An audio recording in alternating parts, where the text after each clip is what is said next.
I'd like to call this meeting to order. This is the Lexington County School District 3 Board of Trustees regular monthly meeting. It's Tuesday, November the 15th, 2022 at 6 p.m. and we're at the district office. We'll start off with our Pledge of Allegiance by Miss Gabby Adams and a prayer by Mr. Zach Hall.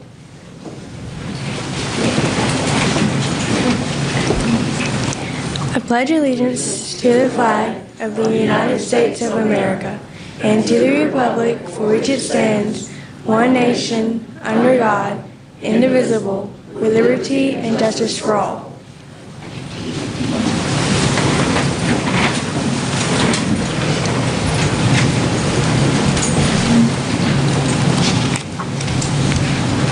Lord, please help. Well, thank you for letting us be here and help everyone to be safe and help these people have the wisdom to choose the right decisions. Amen. Amen. Thank you. Takes us to section 1.4, approval of our agenda.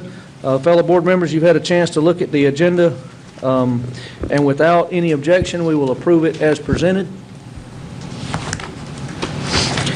Hearing no objection, the agenda is approved as presented. Next is section 1.5, approval of meeting minutes for October the 11th, 2022 regular board meeting. Again, you've had a chance to view these in your packets, and without objection, we will approve them as presented as well.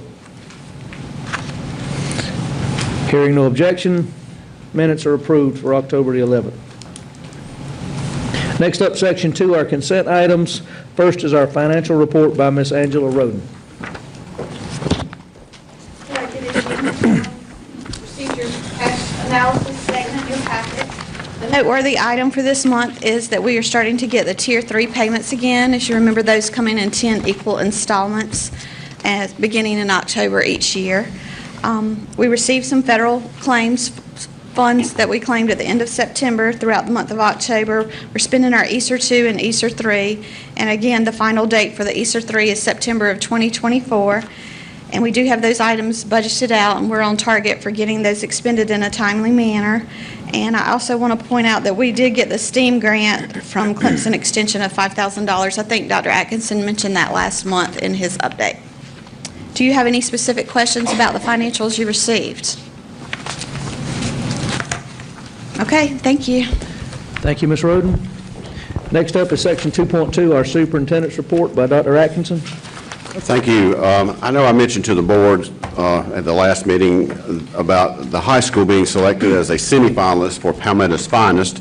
As you remember, back in 2020, our high school was named a finalist for Palmetto's Finest. Well, we had our first visit on Monday, so we had a visiting team of 4 professionals come in and visit our classrooms and met with our teachers and staff, and just kind of let you know that it was a great visit.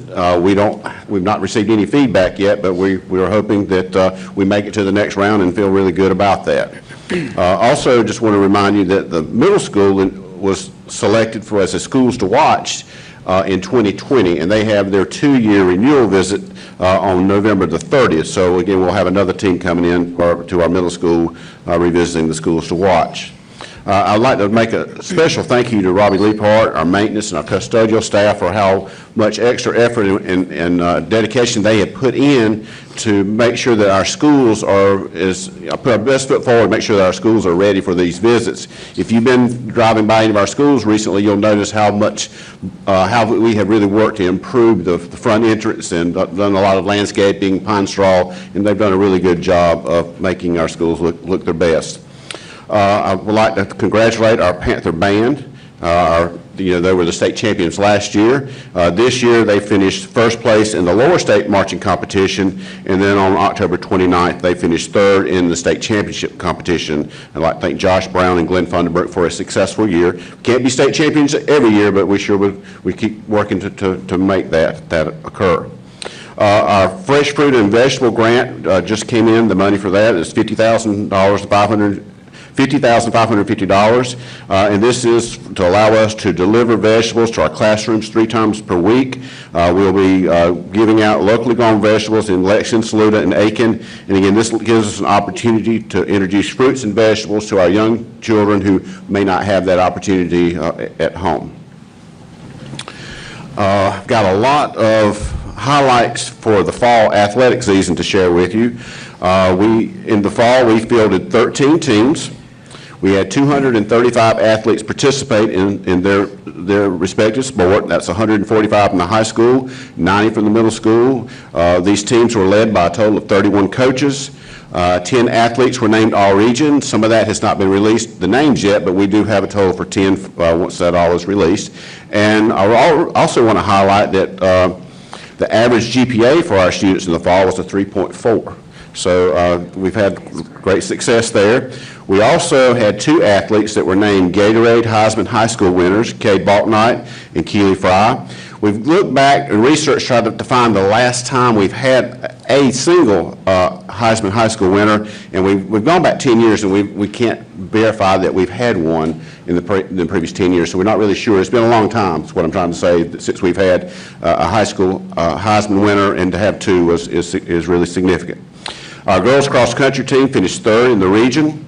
Every girl improved their time for the season. Our boys cross-country team finished 3rd in the region. They qualified for the state championship, and they finished 12th out of 16 teams. Volleyball, middle school, we fielded 2 middle school girls volleyball teams for the 2nd year in a row. So we have a 7th and an 8th grade team, and our 8th grade team advanced to the playoffs.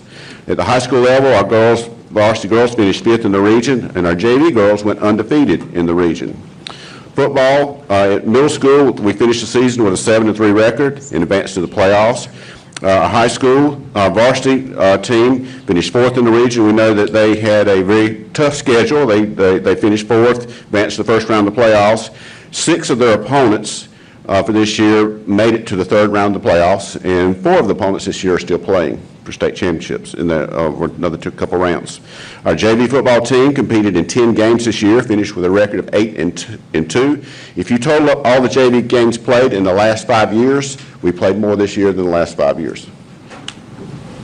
Our cheerleaders have really been dedicated. In middle school, we had 15 dedicated cheerleaders that cheered, at every game. They were there to support our team and cheered the Panthers on. Varsity and JV cheerleaders, they had a successful season as well, being there for everyone, and they actually hosted a cheer camp with 93 of our primary and elementary school students that participated. And last, our girls tennis team won the region championship, our lone region champion. They were undefeated in region play. They advanced to the 2nd round of the playoffs, losing to a school that you had to pay $15,500 a year to attend. So they had a really successful season. Keely Fry was named the Region 3 2A Player of the Year, and Anna Grace Healy qualified to participate in the state individual tournament. So that's all for our athletic for the fall. We really have a lot to be proud of. We hosted our first CHOP competition on October the 25th. We had 4 teams comprised of 5th graders from our elementary school, each with a district cafeteria manager as their lead or as their coach.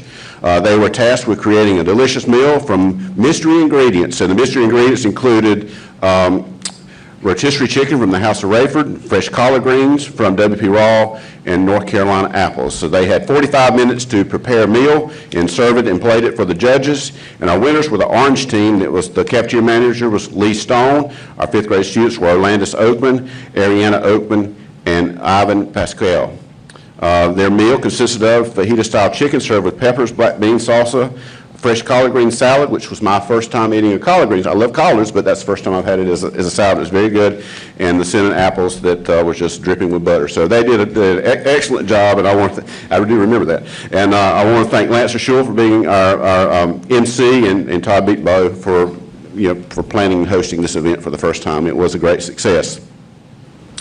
Our Lexington 3 Family Learning Center, Early Learning Services, received an award recently. They earned the endorsement Parents as Teachers as Blue Ribbon Affiliates. So they were recognized for their accountability and visibility to our community, commitment to high quality services, high achieving members in the field of early childhood learning and parent engagement. So kind of to sum that up, they were recognized for delivering high-quality services to our children and our families. And I want to thank Pat Smith, who is our program coordinator for our Lexington County First Steps program.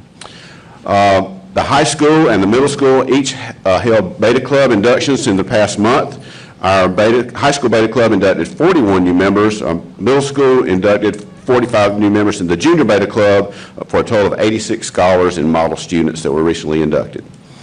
We had 2 teachers that recently received grants called the Bright Idea Grants. It's sponsored by Mid-Carolina Electric Cooperative. Ms. Nancy Rowdy-Bush and Ms. Courtney Engel both received grants to work toward putting innovative ideas into action in their classrooms. Mid-Carolina Electric Cooperative gives $18,000 in grants to local teachers each year. We had the Clemson University Cooperative Extension Service send a representative from the Food and Nutrition Education Program to our middle school classroom 2 weeks ago. They visited Ms. Paula Werner and Ms. Jennifer McCaffrey's classroom, where they came in and talked about the importance of nutrition and learning how to use recipes and follow recipes. And so they did a great deal with food safety, food preparation, and physical activity component. This was led by Diane Richardson from Clemson, who will return for 4 more visits. And once our students complete the 5-event program, they will receive a certificate from Clemson University. We had an e-learning day on Friday, November the 11th, and I'd just like to thank all those that put in all the effort at the last minute as the weather was coming in, and it was very uncertain, to be very flexible, to make sure that we were prepared to switch to e-learning, from the cafeteria staff, so that we were able to send food home for our students, to all of our teachers and staff that were able to get those preparations made in time. We celebrated Red Ribbon Week during the week of October 24th through the 28th. Our Lifelong Learning Center celebrated Hispanic Heritage Month on October the 20th with an evening of fellowship and delicious food.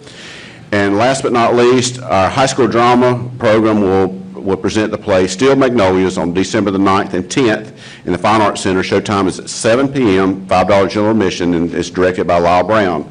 And that, as Paul Harvey says, that's page 5. And I think that might be the longest update I've had in quite a while. But there's a lot of things happened in the last, we've actually had 5 weeks since our last board meeting, so a lot to cover. So thank you. Thank you, Dr. Atkinson. Next up is Section 3, our public participation. This portion of the agenda encourages participation by citizens in our community.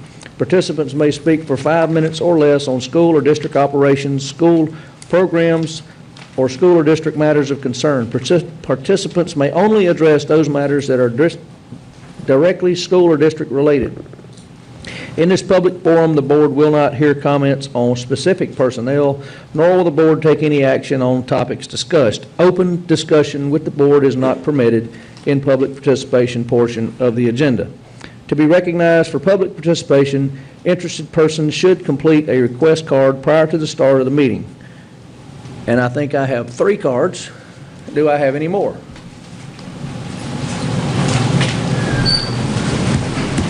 I have 1 more.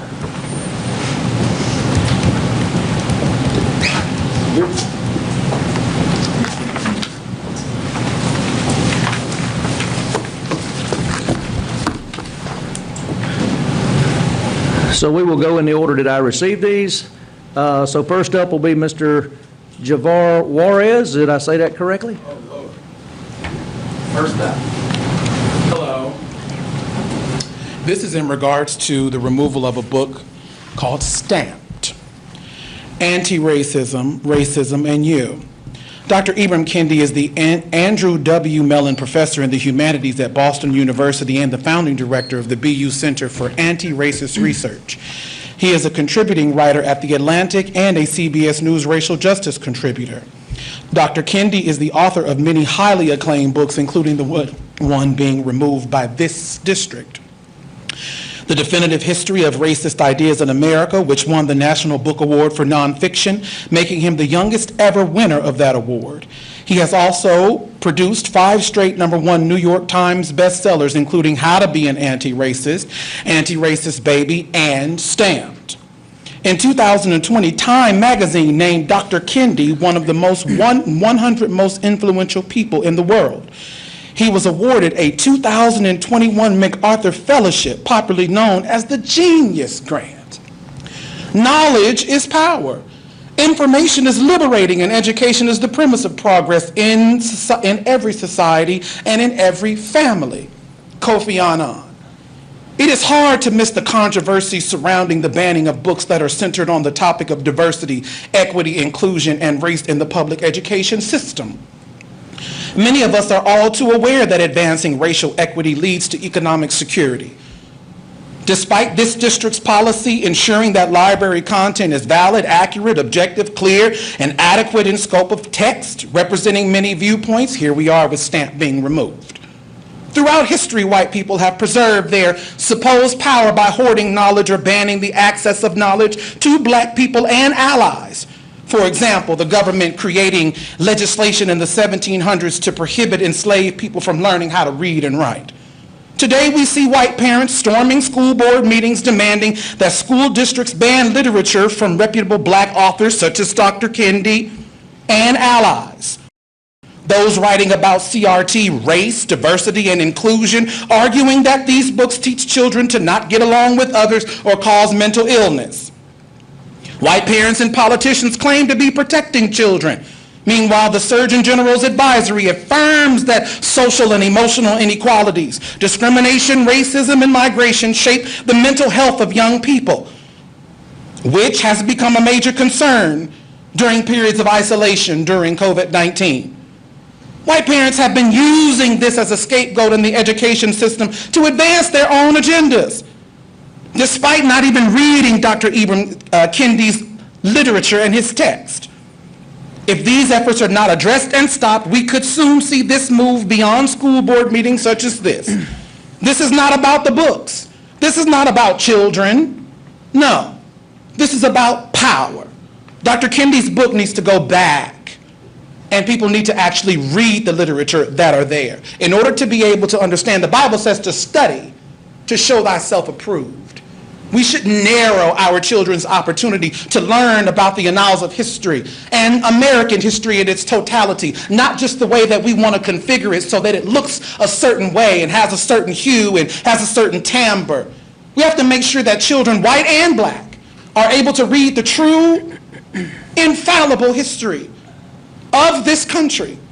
And that is what we must do if we really want to be able to get along, if we want to be able to sit at the table and come together and understand our differences. And those that are anti-racist, who don't see that there is inequality, that becomes a part of the problem as well. It is inherited in South Carolina that these types of actions occur on a regular basis. And it is not right. It is wrong. White children need to learn just as well as black children do the long, tumultuous history of the American standard that is slavery and the bloody history in this country during the antebellum period, during Reconstruction, and even in modern days today. This is unacceptable, and it must be reviewed. God bless you. Thank you, Mr. Juarez. Next up, Ms. Jill Slapnick.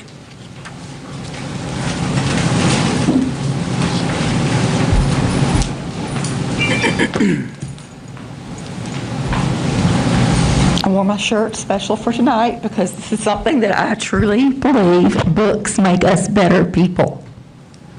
This book makes students better, makes people better. It is a wonderful book, and I hope that you are reading it. I've been told that there's a committee reviewing it. As a librarian, I have not been asked to be on this committee. From my understanding, every time there's a book challenge, a librarian is on the committee, so I hope Kelly is on the committee, the high school librarian. Last time I was here, I shared with you the state South Carolina School Librarian Association statement on censorship. Today, I'm going to share with you the American Library Association Executive Board issued a statement opposing initiatives to censor information resources, curricula, and programs addressing racial injustice, Black American history, and diversity education. The American Library Association is committed to upholding our core values, which include equitable access to knowledge, social justice, and intellectual freedom. As members of a profession committed to free and equitable access to information and the pursuit of truth, we stand firm in opposing any effort to suppress knowledge, to label controversial views, or dictate what is orthodox in history, politics, or belief. At present, efforts to censor any consideration or discussion of racism, slavery, Black American history, and related issues and concerns in our schools, colleges, and universities pose a real and present threat to libraries' ability to fulfill their role as trusted community institutions that provide factual and accurate information that reflects the breadth of the American experience about these topics.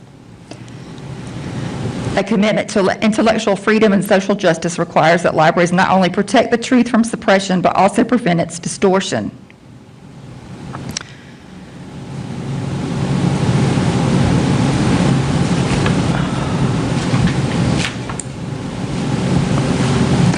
I think right now, the world needs more empathy and more kindness.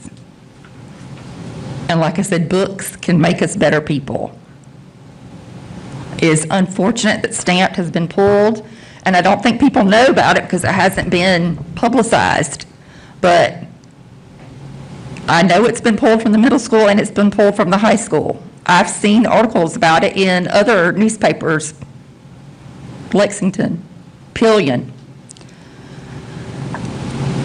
Right after this happened, I had an African-American student, girl, and said, Ms. Slackman, do you have any Black history books? What a gift it would have been to hand her that book. And I'm unable to do that now. I'm sad I'm the only librarian here speaking up. Thank you.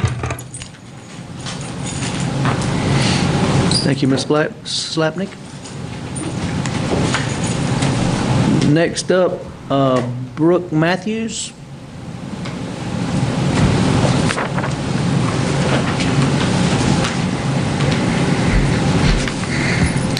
Good evening. My name is Brooke Matthews, and I'm a school librarian in a neighboring district, but I live here in the Batesburg area. And I recently learned about the district's decision to remove the books Stamped and The Perks of Being a Wallflower from the middle and or high school libraries. This is deeply concerning to me as a parent and as an educator. As a parent, I should be the one who is responsible for deciding or helping my children decide what they can and cannot read. It is not a school board or a school or a district or administrator, anyone's place to censor books for my children. And as a school librarian, it is disheartening to know that the school librarians in this district, their expertise is being undermined. School librarians are trained professionals. They have master's degrees. They are certified teachers as well. They know their school's population, and they choose books with their students in mind. They buy books with positive reviews, and they check those reviews for age appropriateness for their students. I also want to point out that in Board Policy KEC, it states that the board directs that any challenge materials remain in the school pending final action upon the complaint, and it is my understanding that is not what happened in either of these cases. So I encourage this board to follow its policy by putting those books back in the libraries and then following the proper protocol for a book challenge. Thank you for your time. Thank you, Ms. Matthews. And last one I have is Mr. Josh Macklin. Did I say that right? It's Malkin. Malkin, sorry. Good evening, all. My name is Josh Malkin. I'm the legislative advocate for the ACLU of South Carolina. It's good to be back here with you all. I wish it was under slightly better circumstances. I've been at school board and county council meetings across the state. I've listened to people demand that books be banned or restricted. You all have admirably heeded the call to public service and assumed the responsibility for students' psychological, physical, and intellectual well-being. As a former classroom teacher, this must be daunting. Hearing residents explain the perceived dangers of certain books would understandably give you pause. As someone who does my best to evaluate an argument at odds with my own, I can appreciate this thoughtfulness. However, the First Amendment of the U.S. Constitution guarantees students a right to access information, and that right must be defended. 40 years ago, the Supreme Court, in a case called Pico, answered the question, can a school board remove books from library shelves? The court stated emphatically, that local school boards may not remove books from school library shelves simply because they dislike the ideas contained in those books and seek by their removal to prescribe what shall be orthodox in politics, nationalism, religion, or other matters of opinion. Such purposes stand inescapably condemned by our precedents. The freedom to read is not Democratic or Republican. It is not conservative or progressive. It is fundamentally American. Taking books off library shelves and out of your schools is a dangerous and unconstitutional intrusion into the free marketplace of ideas. The folks calling for these bans are not the ones directly impacted. They are our students. We'd hope that adults have had the opportunity to investigate diverse viewpoints and reach their own conclusions. Students deserve the same chance and our trust that they can handle material that might be too difficult for some adults. I recently attended a meeting in Beaufort where the perks of being a wallflower was being reviewed. A high school student spoke in its defense. She spoke powerfully about how the character's experience with sexual violence let her friend know that she was not alone during a very dark chapter of her own life. Do the folks finding these titles understand the value they hold for our students? Do they care? Do they understand that what might be right for their children is not right for all children? I hope that you all are reading these books and trying to put yourselves in the diverse shoes of your student body. I know folks calling for bans are loud, and I know they're adamant. Please know the ACLU is one of 24 nonpartisan organizations across the state that support you as you defend the freedom to read. Thank you. Thank you, Mr. Malkin.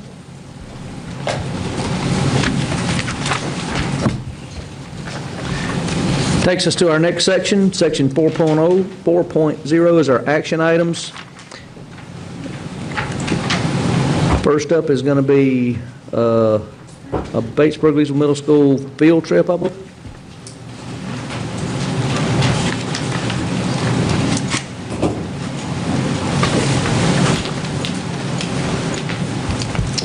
Good evening. I'm Tristan Hall. And I'm Meredith Brody. We're teachers from Batesburg-Leesville Middle School, and we're just seeking approval for an out-of-state field trip. We would like to take some of the 7th grade students on a field trip to Charlotte Motor Speedway, where we will participate in their STEAM activity, where the students will build a car out of recyclable material, and then they will also take us on the racetrack and kind of explain that to the students. The departure time would be 7 a.m., and we would return to the school around 4 or 4:30. And we have contacted Lewis Bus Line for the charter bus. So it's a one-day trip? Yes, sir. You're not spending the night? No, sir. We're not crazy. I was 7th graders. I understand. Mr. Chair. Go ahead. I make a motion to grant approval for the BLMS lead team to attend the field trip to Concord, North Carolina, March the 14th, 2023, as presented by Ms. Hall and Ms. Riddle.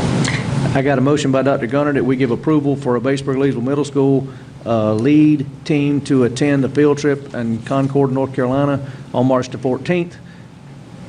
Do I have a second? Second. Second by Ms. Burgess. Any discussion? Hearing none, all those in favor raise your right hand. Motion passes unanimously. Thank you.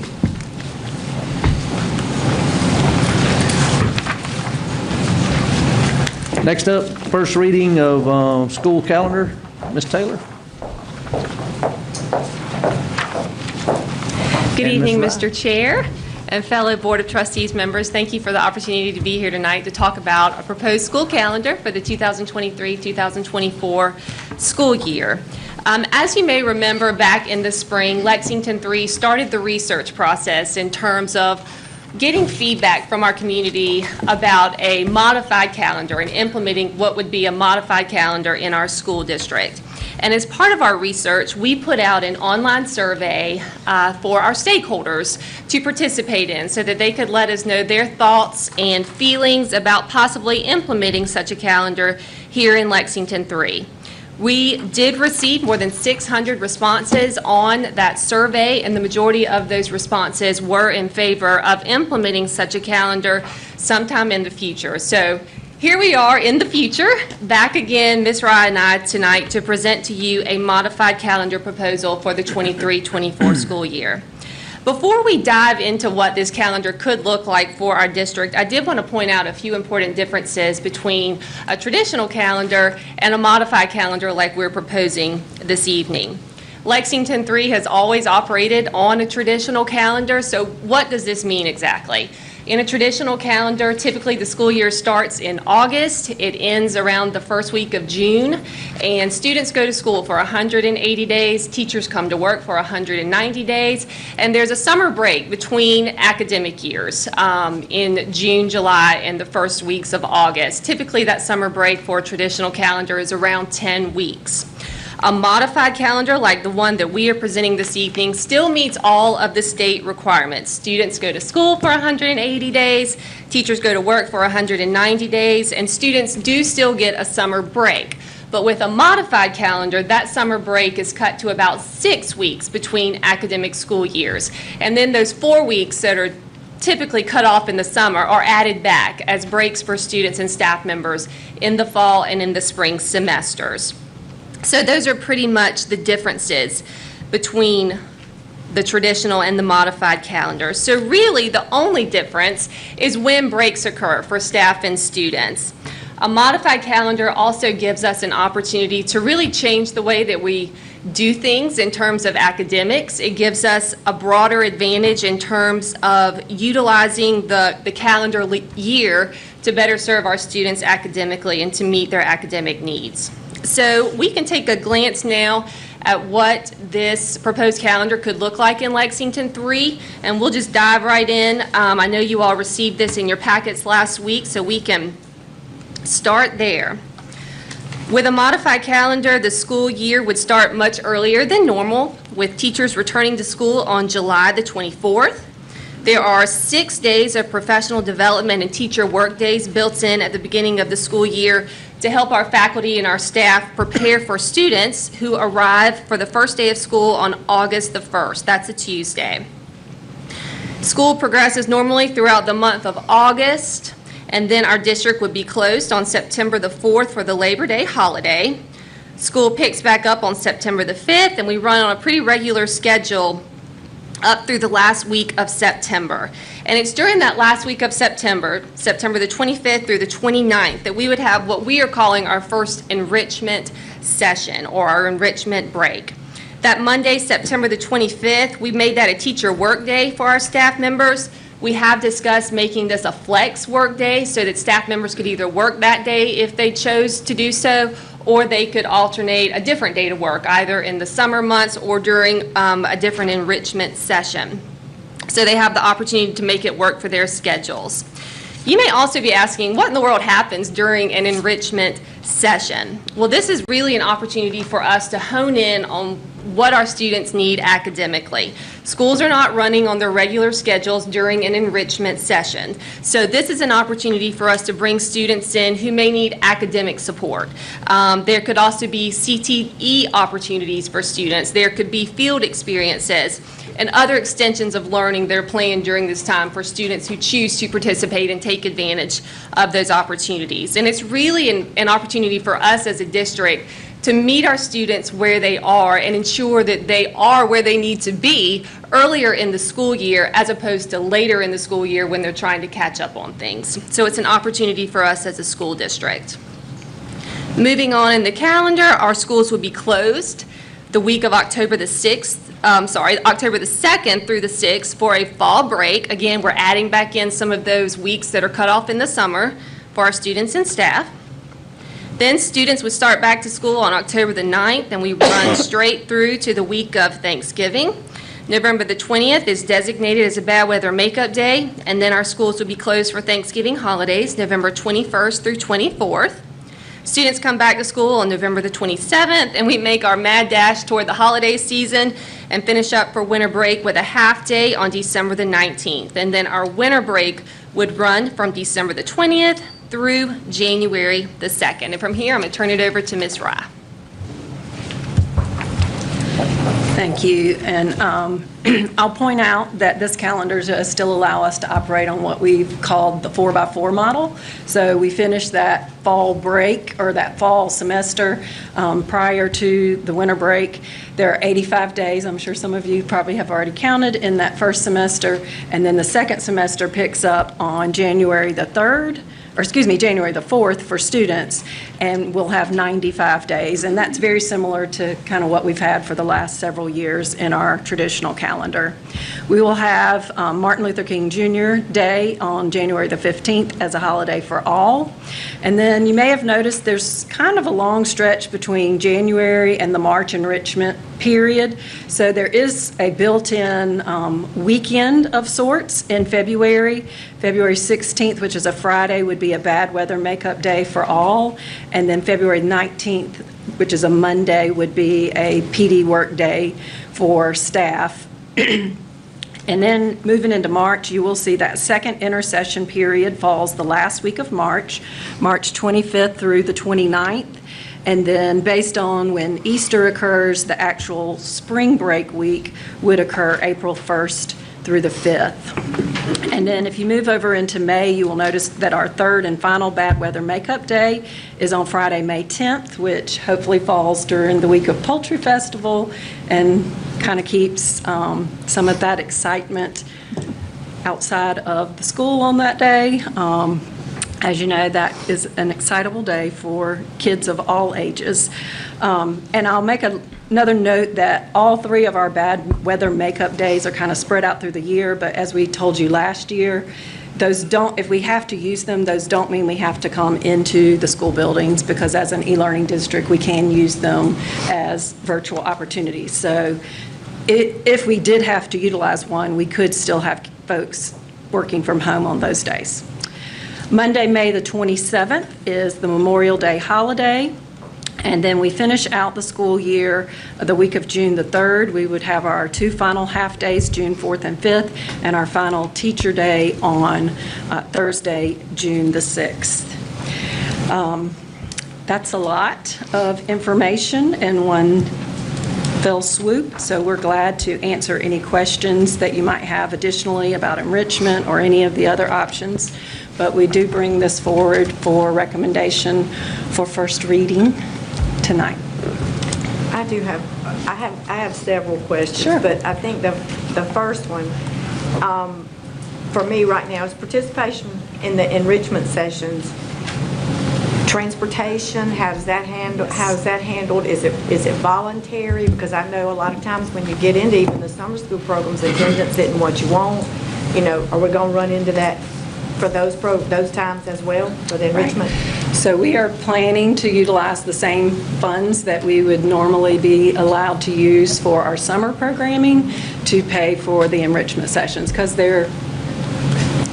Let me back up for just a minute and tell you that in December, we're going to be bringing forth to you a waiver request that we will take to the State Department if you approve it, and it will grant us some flexibility. The main flexibility that we will be requesting is from some of the time requirements, specifically seat time requirements. And many of you know that summer reading camp has a time requirement. We have to have 96 hours. And so we are trying to think innovatively and differently.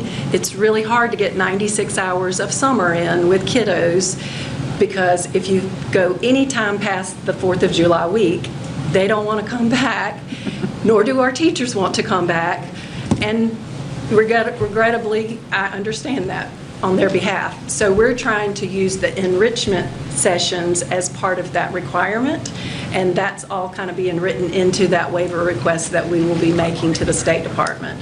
And even if we don't have this calendar format, we would still wish to make that request, because that request will give us flexibility on so many other things that we will talk about in December. I don't want to go too much into detail right now, but I'm telling you that tonight so that you can understand that the enrichment sessions then become an extension of our summer session.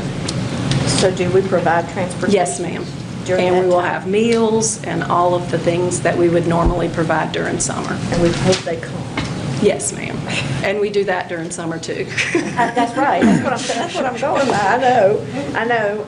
Another question that I've had is athletics, of course, and the summertime is shorter.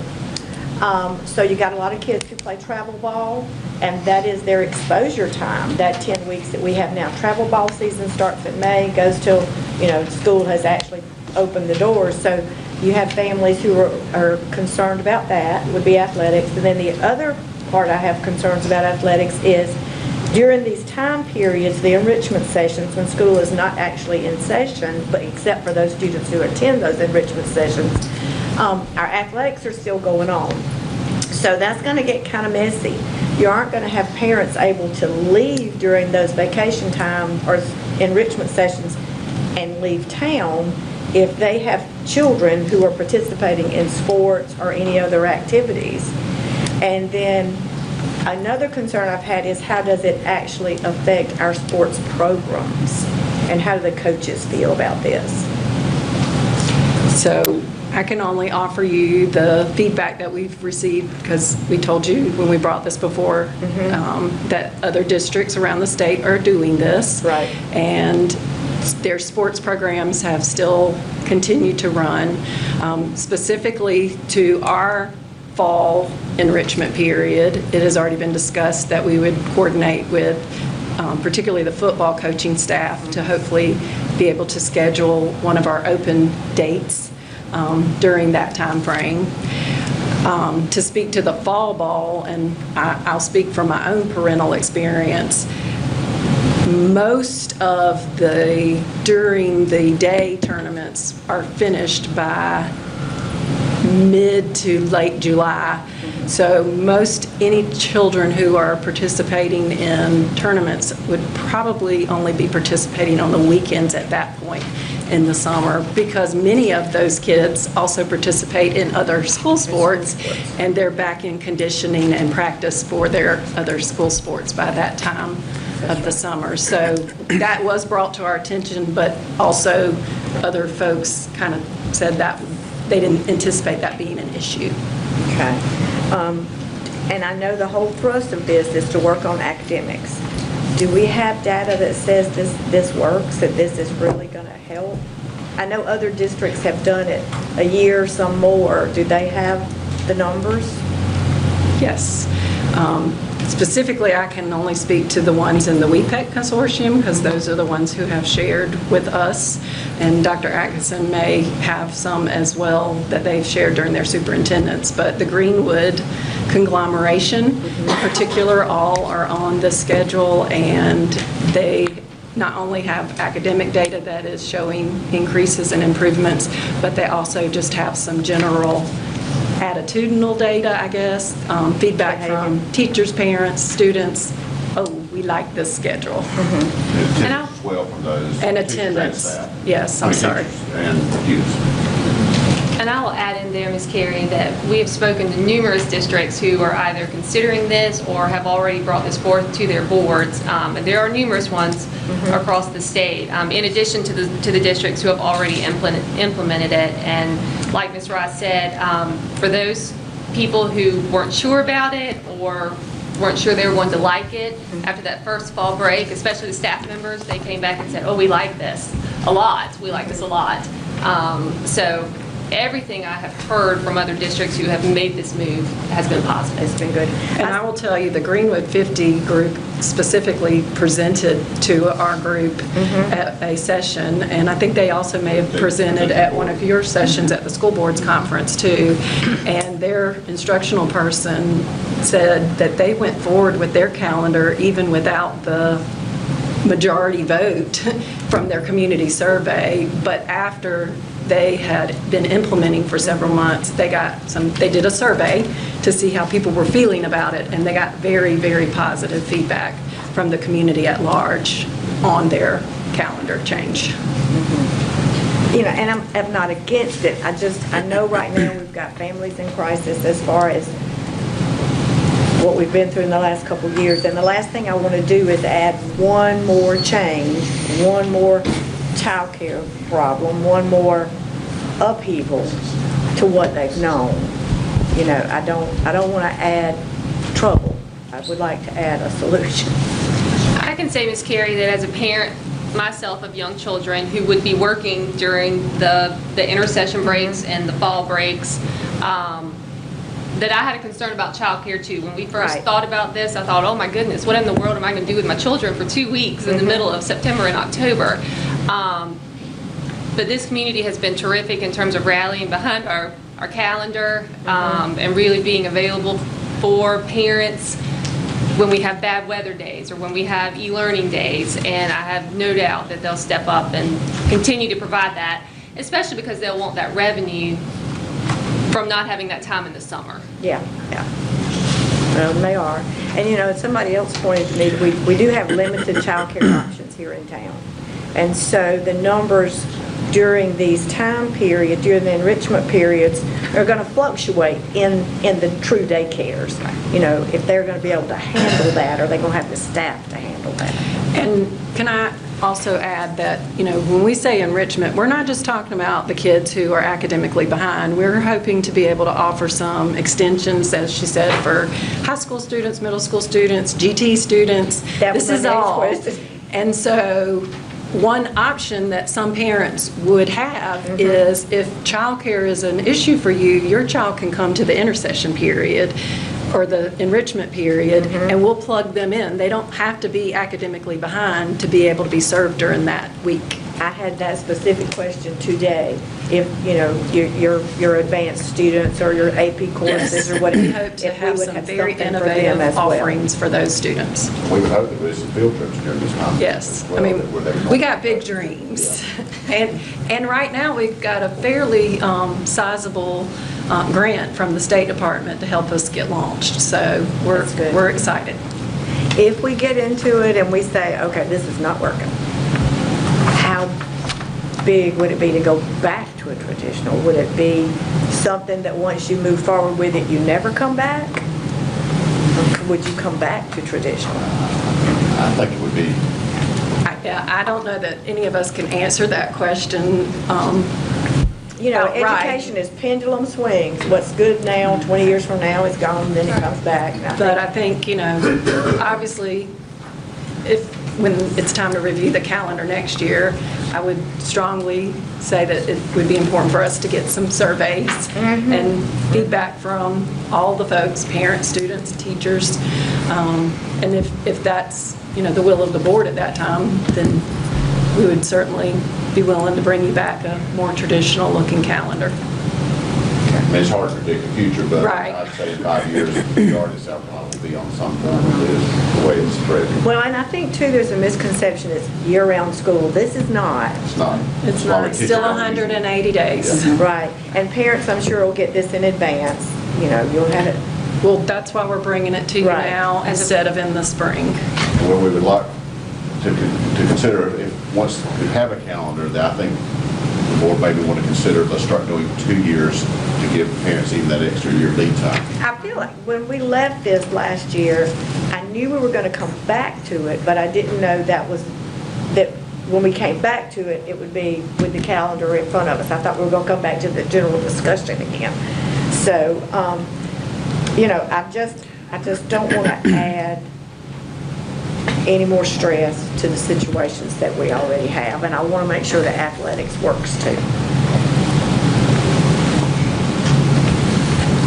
I have a question. I know when it was talked about last year, because of the time frame, short nature-ish time frame, there was some discussion about flexibility and/or forgiveness during that. I guess would be late July, summer, where you'd be going back earlier than normal, whether that be for, kids vacationing and/or parents vacationing. That was talked about. We didn't have to do anything because we didn't do it. So is there anything kind of thought about? Is it just is what, because, a lot of those things are already booked even for this upcoming summer, so I didn't know if there was any contingencies or discussions or. We haven't really talked about that, but I would say that if it was a staff, that they would probably need to go to their supervisor, which is how we handle all leave situations, and if it's a student, and particularly a student who potentially is trying to earn some type of credit at the middle or high school level, then we could work with them during one of the enrichment times and swap that time out. Well, I know you to mentioned ensure at that least they one got time there was a flex day, so if schedules, whatever it be, trips or whatever that may have already been done, if there would be flex time to make up during some of those that now would be scheduled that would not have been scheduled last year. So I just didn't know if that was an opportunity or a case-by-case basis, or if y'all... I mean, ultimately... I think the best option is to do it case by case, but be more flexible this year than we would be in years. Right. Well, and I know when you said 2-year calendar, obviously that would fix that problem. That would fix it, but this first But year, for the first year... we need to be more flexible this first year, because I'm sure that somebody's already had things booked. And that's why we wanted to bring it to you all as early as possible, instead of waiting to January, February to do it. To help. We have parents already calling and asking because they're ready to book now. Yeah. Oh, you have to book a year in advance, so you don't get it. So, once we get an adopted calendar, we would probably want to go ahead and Try to. follow that up with a second calendar once we have time to build off the first one, whichever one y'all. And there are a lot of districts, even prior to modified calendars, that put 2 years out at a time, just for that purpose. One question I did have that I forgot. What about early release days? They aren't on here. Will we still Oh, I'm have sorry. early release days? They should be listed on your calendar, and I meant to point that They're in out. there. If you look over on the left side, you see the box there, we would have 4. And the main reason for keeping those is that during the year, there is some embedded PD that occurs that is a requirement of the State Department. And so that was actually brought forward by one of our teacher forum members, and she asked about that, so we put that back in, which is why you got the revision after you had already received your packet. It used to be that they fell pretty regularly every month, on Wednesday, so that's a little bit different. Yeah, we've tried to honor that they do inconvenience families and also balance that they are needed in order for us to get some of our requirements in through the State Department. Okay, and I know that during the enrichment period, you're going to have teachers there that would teach these courses, and you're going to fund those with that money. Correct. But then there wouldn't be any required PD during that time, no required attendance by teachers. No, and even the September 25th day, if someone chose to come in on that day, you'll notice that comes right at the end of the first quarter, which is perfect timing for them to work on grades and/or other things that may be necessary. So that would not be a PD day. That would be either a work day or they're flexing it for a work day on another date provided by their principal. One thing I really did like was that we only really truly have, other than your Christmas break, is that we only have the September-October time period and the March-April one where you get 2 full weeks right in there. Other times it's not quite that. It's not that extensive. So you mentioned a survey, and I assume that meant survey that went to the community. Was there a separate survey for teachers and staff, or were you able to distinguish between? No. Well, remember, we were able to distinguish because one of the questions was for them to identify their role. And so Mr. Potts, remember, I think I told you jokingly that one of the reasons why the survey wasn't more in favor of the calendar last year was that he was able to discern that the high school students were adamantly opposed to the calendar.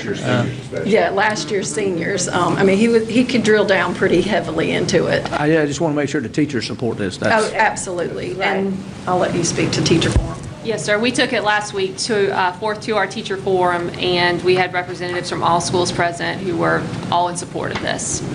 We had some disappointed teacher forum members last year that wanted it. Yeah. Yes. Yeah. I've talked to quite a few, and they're running about 50-50. Every person, it's running about 50-50. So I don't know how you do it other than take the plunge. There are several districts around us who are either taking the plunge or inching into it on all sides. Yeah. So districts we're here that are touching, that border us, that are They're either putting their toe in or they're just jumping feet first. How they doing it just a little They're bit? backing their dates up, start dates, teacher dates, just enough. They're not actually building the enrichment sessions into their calendar just yet, but they're backing their start date up. They're headed that way. Yes. They are.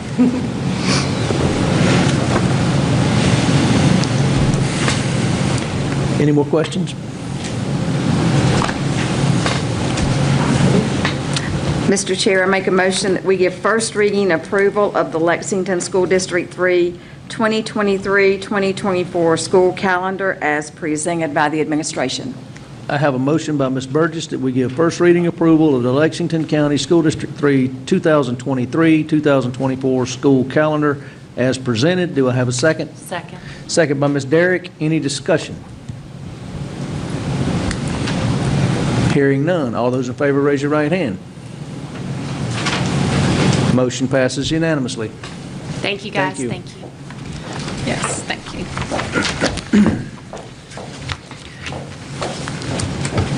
Section 4.3, we have some second reading approvals through 4.6 by Ms. Rye, I guess. Yes, sir, thank you. So we have second reading approval of policy IJ, policy IJL, the Library Media Center materials form, and then policy IHBEA. And you received those in your packet. There were no changes other than the minor typographical errors that we pointed out in October. I'm happy to answer any questions that you may have, but we are bringing forward these four policies, or these three policies and one materials form for second reading approval tonight.